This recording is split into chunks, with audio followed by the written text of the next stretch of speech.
देखिए, आज तो पहली प्रायोरिटी है कि समाज को शांत करना।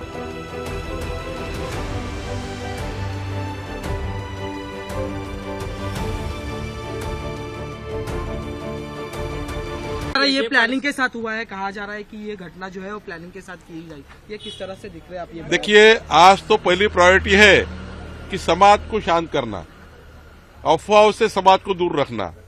वहां पर समाज जो अशांत हुआ है वो किस घटना के कारण हुआ है वो बाद में तपास में आएगा ही, लेकिन नागपुर की जनता को सबसे पहले अफवाह पर विश्वास ना करे, पुलिस प्रशासन को सहकार्य करे, सपोर्ट करे, और पुलिस अपने सबको शांत रखने का प्रयास कर रही है। हम सबने भी आह्वान किया है, मैं भी हाथ जोड़ के विनती करता हूँ की सभी शांतता बना के रखे और नागपूर शहर की प्रतिष्ठा बना के रखे। याचे पडसाद राज्यातील इतर भागांमध्ये देखील होण्याची शक्यता आहे, तर त्या संदर्भात काही विशेष काळजी घेण्यात येईल का? कसं काय त्या संदर्भात?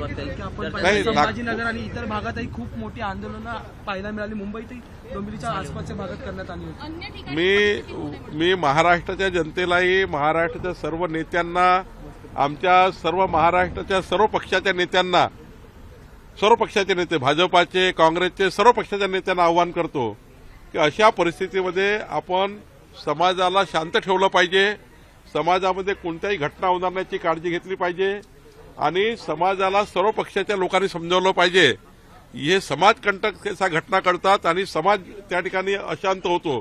त्यामुळं सर्व समाजाला, सर्व पक्षांनी, मी सर्व पक्षाच्या महाराष्ट्राला आवाहन करतो की या घटनेला कोणतंही राजकारण करू नये, या घटनेला जे समाजकंटक आहे त्यांना ठेचून काढलं पाहिजे आणि खऱ्या अर्थाने पोलीस प्रशासनाला सहकार्य केलं पाहिजे, सरकारला सहकार्य केलं पाहिजे।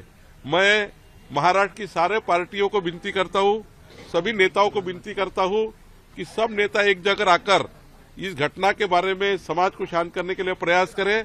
सभी लोग एक जगह आकर इस समाज को समझाएं। जो भी इसमें दंगा करने वाले लोग हैं वो तो पुलिस ढूंढ के निकालेगी, लेकिन इस घटना को राजनीतिक ना करें। ये घटना को सब मिलाकर हमने महाराष्ट्र को शांत रखने के लिए काम करें।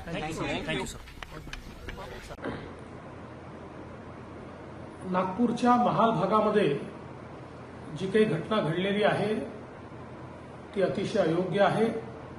अशा प्रकारे जमा होऊन दगडफेक होणं अत्यंत चुकीचं आहे।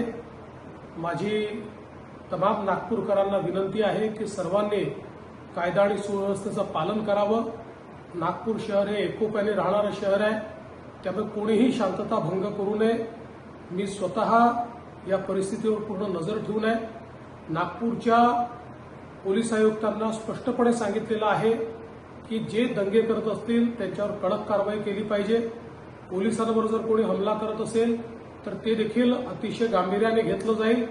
त्यामुळे सर्वांना माझी विनंती आहे की या ठिकाणी सर्वांनी शांतता ठेवावी।